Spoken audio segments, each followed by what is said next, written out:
Hi, and welcome to Sewing Bites. Today we're going to cover stitch in the round. I've already pressed up my hem. I sewed my seam. I serged it. If you want this to be less bulky, you can clip into the seam allowance, push one to one side, one to the other, flip it up, give it a good press, and then you're ready to cover stitch.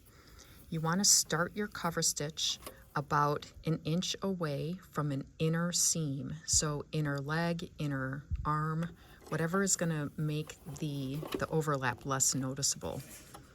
And then place your fabric under the presser foot. I'm using a seam gauge it's just a generic seam gauge. I've screwed it into the bed of the machine.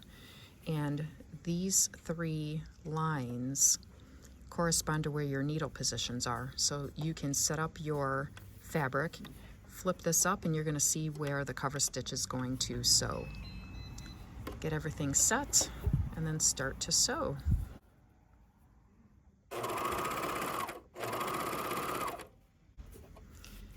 And you want to take your time. This is a really slinky fabric, so every few inches I'll stop and make sure I'm pressing this so that it stays nice and flat. Otherwise it tends to push forward.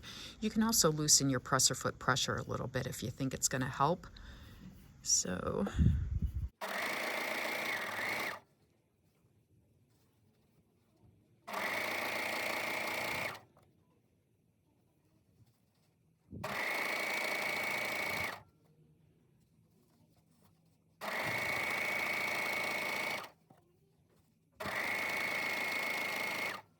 as you're going around, you don't want to pull your fabric. You just want to kind of keep up with your feed dog. So as the fabric is being fed through the machine, you want to keep up with it.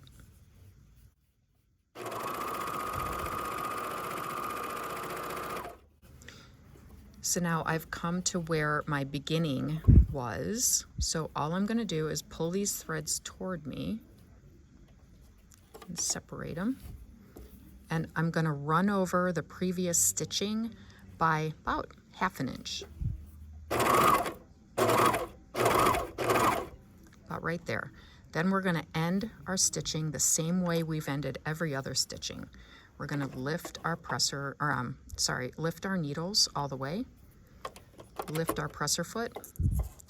I'm using my screwdriver, but you can use tweezers. You're going to pull your needle threads toward you. Clip them, pull the work backwards, clip your looper thread, and there you go. And that's all you do to end your cover stitch. I mean, if you're more careful, you can run over the previous stitching exactly, and then you're not going to even see that.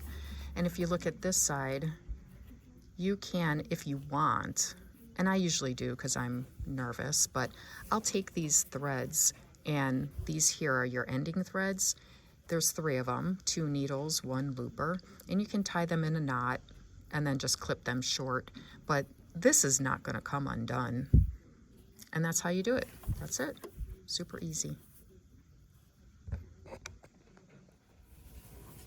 So just to give you a little visual, so there's my back side.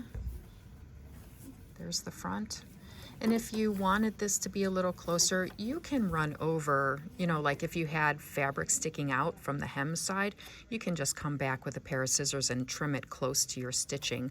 That's fine. I've done that plenty of times, and it's no problem. But this is a great machine. This machine has what's called a double compensating foot, and that's what helps it jump over your seams.